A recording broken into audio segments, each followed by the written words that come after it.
आज मैं फिर आप सभी के लिए UP TET, C TET, B और पीसीएस परीक्षाओं से संबंधित कुछ प्रश्नों को लेकर के आया हूँ, जिसमें आज मेरा पहला प्रश्न है, भारत का सबसे पुराना अर्धसैनिक बल कौन सा है? भारत का सबसे पुराना अर्धसैनिक बल कौन सा है? हमारे ऑप्शंस दिए हुए हैं, सीमा सुरक्षा बल, आईटीबीपी, तटरक्षक या असम राइफल्स। तो हमारा आंसर सही होगा इसमें फोर्थ ऑप्शन, असम राइफल्स। अब इन चारों सुरक्षा बलों के बारे में कुछ जानकारी ले लेते हैं। देखिए, पहला प्रश्न है, सीमा सुरक्षा बल का गठन कब हुआ? तो सीमा सुरक्षा बल का गठन हुआ 1 दिसंबर 1965। अब इस समय सीमा सुरक्षा बल की कितनी बटालियन हैं? 188 बटालियन अब इस समय में हैं। सीमा सुरक्षा बल का सिद्धांत वाक्य क्या है? सीमा सुरक्षा बल का सिद्धांत वाक्य है, जीवन पर्यंत कर्तव्य। सीमा सुरक्षा बल का मुख्यालय कहाँ है? तो सीमा सुरक्षा बल का मुख्यालय है नई दिल्ली। अगला प्रश्न है, सीमा सुरक्षा बल के प्रथम महानिदेशक कौन थे? तो इसका आंसर है श्री के.एफ. रुस्तम। सीमा सुरक्षा बल के वर्तमान महानिदेशक कौन हैं? तो सीमा सुरक्षा बल के वर्तमान महानिदेशक हैं के शर्मा। सशस्त्र सीमा बल का गठन कब हुआ था? तो सशस्त्र सीमा बल 20 दिसंबर 1963 को गठन किया गया था। सशस्त्र सीमा बल का आदर्श वाक्य है, सेवा, सुरक्षा और भाईचारा। सशस्त्र सीमा बल के वर्तमान महानिदेशक कौन हैं? तो सशस्त्र सीमा बल के वर्तमान महानिदेशक हैं कुमार राजेश चंद्रा। अब एक क्वेश्चन आता है, आईटीबीपी। आईटीबीपी का फुल फॉर्म क्या है? यानी इंडो तिब्बतियन बॉर्डर पुलिस, यानी भारत तिब्बत सीमा पुलिस। आगे इस सीरीज में बढ़ते हैं। अगला प्रश्न है, आईटीबीपी का गठन कब हुआ? आईटीबीपी का गठन हुआ था 24 अक्टूबर सन 1962 में। आईटीबीपी का मुख्य उद्देश्य वाक्य क्या है? शौर्य, दृढ़ता व कर्मनिष्ठा। आईटीबीपी के वर्तमान महानिदेशक हैं श्री विक्रम श्रीवास्तव। भारतीय तटरक्षक सीमा बल की स्थापना कब हुई?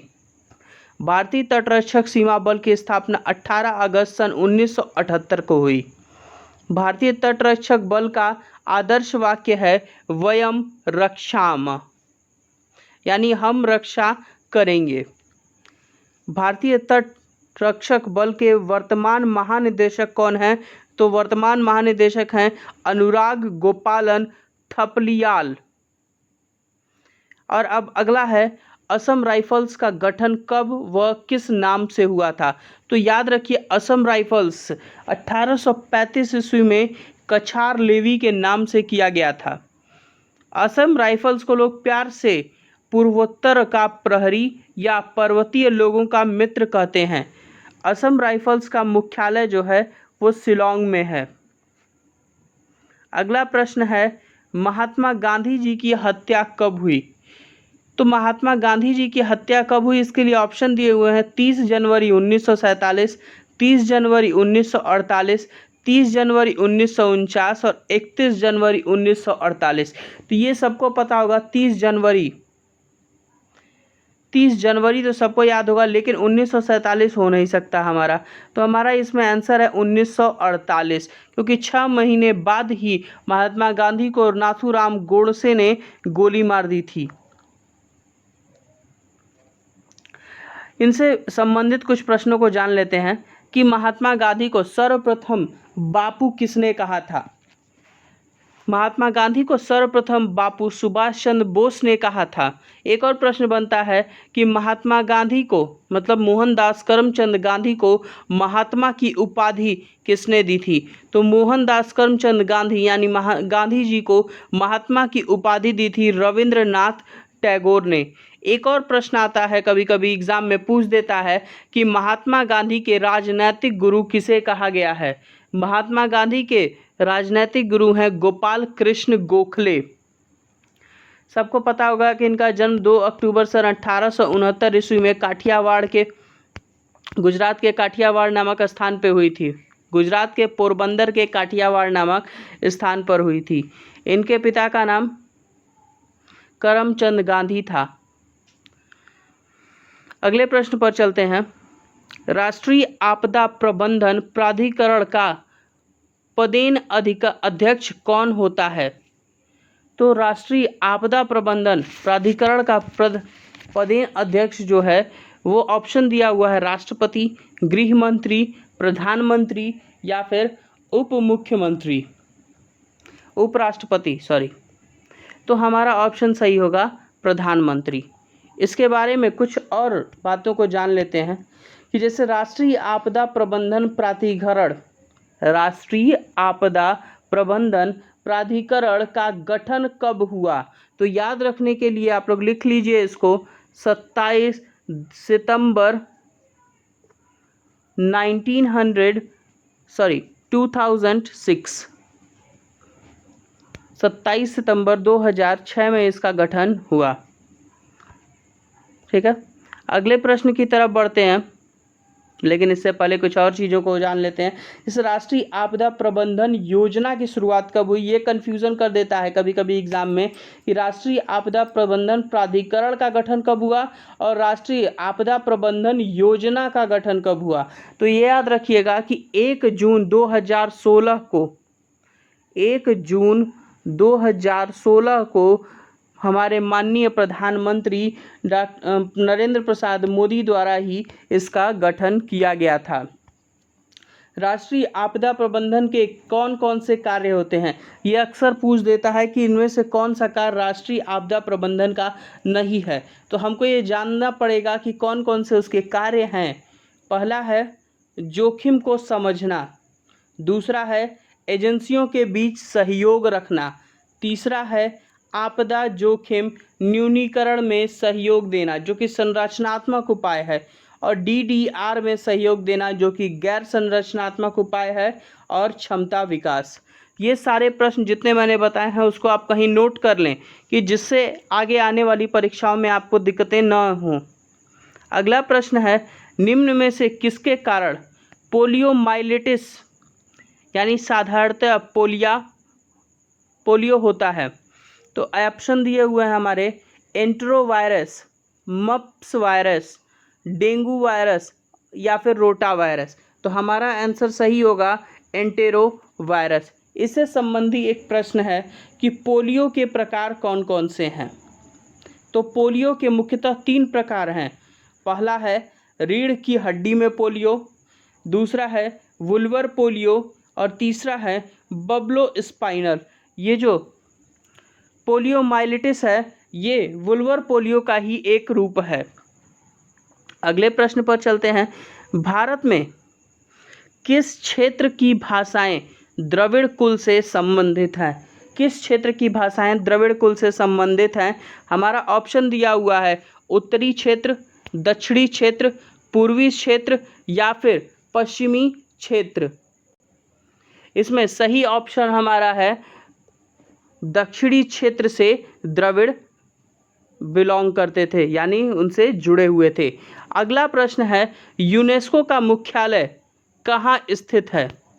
तो यूनेस्को का मुख्यालय कहाँ स्थित है? इसके लिए ऑप्शन है पेरिस, लंदन, लिस्बन या फिर न्यूयॉर्क। तो हमारा सही ऑप्शन होगा पेरिस। इससे संबंधी कुछ बातें हैं जिनको हम जान लेते हैं। देखिए यूनेस्को की स्थापना कब हुई? पहला तो यह है, तो यूनेस्को की स्थापना 4 नवंबर 1945 को हुई। ठीक है, अगला प्रश्न है भारत यूनेस्को का सदस्य कब बना? तो भारत यूनेस्को का सदस्य बना है 1946 में। यूनेस्को के वर्तमान प्रमुख कौन है? आंद्रे एंजोल। यूनेस्को का मुख्यालय कहाँ है? तो अभी मैंने बताया पेरिस जो कि फ्रांस में है। अब यूएनए के द्वारा कुछ संस्थाएं, यूएनओ की कुछ संस्थाएं हैं, उनके मुख्यालय, अध्यक्ष एवं स्थापना वर्ष के बारे में जान लेते हैं।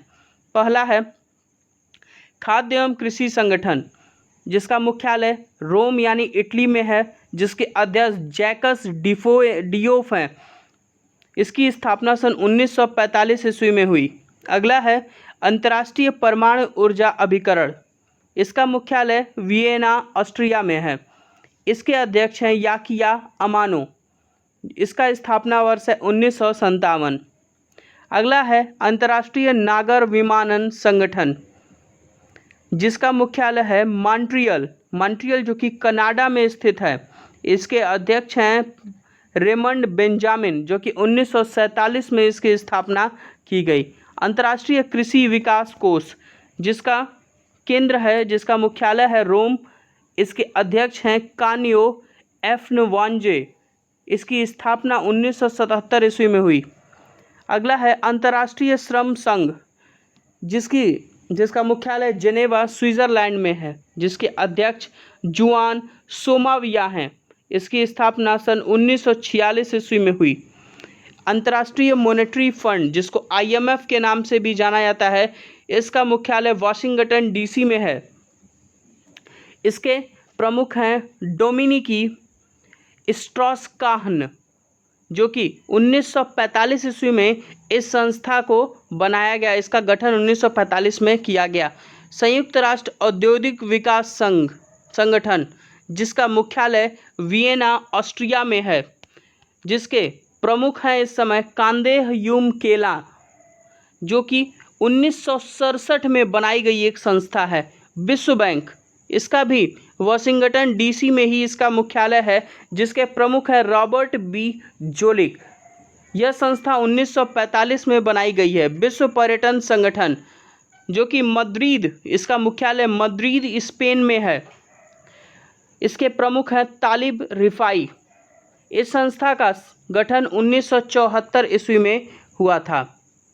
अगले प्रश्न पे चलते हैं। मोनालिसा की प्रसिद्ध कलाकृति किसने बनाई थी? मोनालिसा की प्रसिद्ध कलाकृति जो है वो किसने बनाई? ये ऑप्शन दिए हुए हैं हमारे। Columbus, Francisco Albany, Vasco da Gama, Leonardo da Vinci. जिसने बचपन में थोड़ा बहुत भी इतिहास पढ़ा होगा तो कोलंबस और वास्को डिगामा को कभी नहीं लगाया, क्योंकि ये दोनों जो हैं एक खोजी थे, जिन्होंने कोलंबस ने अमेरिका की खोज की थी और वास्को डिगामा ने इंडिया की थी। तो ये दोनों तो हो नहीं सकते, तो हमारा सही ऑप्शन होगा लियोनार्डो दा विंची। ये इसका सही ऑप्शन है। अगला प्रश्न है हमारा, ओलंपिक चिन्ह में कितने वृत्त या गोले होते हैं? ऑप्शन है 4, 6, 7 व 5। तो हमें याद होना चाहिए कि ओलंपिक में 5 गोले, जो कि 5 द्वीपों को दिखाते हैं। देखिए ये 5 गोले हैं जो कि 5 द्वीपों को दिखाते हैं। इनका अलग अलग रंग जो है वो अलग अलग द्वीप को दिखाता है। नीला रंग जो है वो यूरोप को दिखाता है। मैं लिखता जा रहा हूँ, आप लोग इसे नोट करते जाइए। ये यूरोप को दिखा रहा है। दूसरा है पीला रंग जो है वो एशिया को दिखाता है। ठीक है। काला रंग जो है वो अफ्रीका को दिखाता है। इसमें जो लाल रंग है वो उत्तरी एवं दक्षिण अमेरिका यानी नॉर्थ एंड साउथ अमेरिका को दिखा रहा है। और जो हरा रंग है वो ऑस्ट्रेलिया को दिखाता है, ऑस्ट्रेलिया को दिखा रहा है। ठीक है। अब इनके बारे में कुछ महत्वपूर्ण तथ्य जान लेते हैं। ओलंपिक में मशाल जलाने की शुरुआत कहाँ से हुई थी? तो ओलंपिक में मशाल जलाने की शुरुआत जो है एम्स्टर्डम 1928 में की थी। और एक और चीज़ है कि किस ओलंपिक में मशाल के वर्तमान रूप को ही अपना लिया गया था? तो याद रखने वाली बात है कि ये 1936 में अपनाया गया था मशाल के वर्तमान रूप को, जो कि बर्लिन ओलंपिक में अपनाया गया। अगला प्रश्न है, ओलंपिक खेलों में महिलाओं की भागीदारी कब से प्रारंभ हुई? तो ओलंपिक खेलों में महिलाओं की भागीदारी जो है वो एथेंस ओलंपिक से शुरू हुई थी, जो कि 1896 में खेला गया था। अगला प्रश्न है, शीतकालीन ओलंपिक 2022 का शुभंकर क्या है? ये किसी आने वाली परीक्षा में पूछ सकता है, इसलिए आप इसको नोट डाउन कर लें। शीतकालीन ओलंपिक 2022 का शुभंकर क्या है?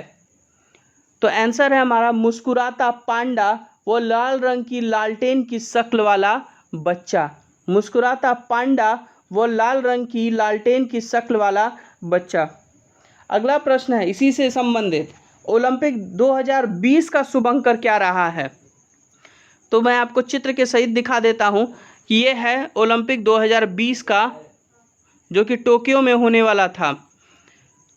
मीराट्योव इसका नाम था ओलंपिक 2020 का। और पैरा ओलंपिक के भी शुभंकर जो हैं, ये देखिए, ये पैरा ओलंपिक का शुभंकर है, जो कि 2020 में इसका नाम सोमाइटी था। SOMEITY, SOMEITY, ये सोमाइटी है। ठीक है, तो ये सारे प्रश्न आप अच्छे से याद कर लें। और अगला प्रश्न है, ये यूपी टेट में आया हुआ प्रश्न है 2016 का, कि आलू किस भाग की उद्वृत्ति है, यानी किस भाग से ये उत्पन्न होता है। ये मैं इसलिए मुझे याद है क्योंकि मैंने यही क्वेश्चन गलत किया था एग्जाम में। जड़, फल, पत्ती या फिर तना, तो ये तना से निकलने वाला है। अगला प्रश्न है, टाइलिन नामक एंजाइम किस ग्रंथि में बनता है? तो ऑप्शन दिए हुए हैं पीयूषिका, आवर्तु ग्रंथि, लार ग्रंथि या फिर अग्नाशय। तो हमारा सही ऑप्शन होगा इसका लार ग्रंथि। आज के लिए इतना ही। अब आगे नेक्स्ट वीडियो में मिलते हैं। और आप ऐसे ही जानकारी पाने के लिए, ऐसी ही पढ़ाई को जारी रखने के लिए मेरे चैनल को सब्सक्राइब करें, लाइक करें और इस वीडियो को ज़्यादा से ज़्यादा शेयर करें, कि जिससे आपके परिचित लोगों के पास भी ये वीडियो पहुँचे और उनको भी ये जानकारियाँ मिल सकें।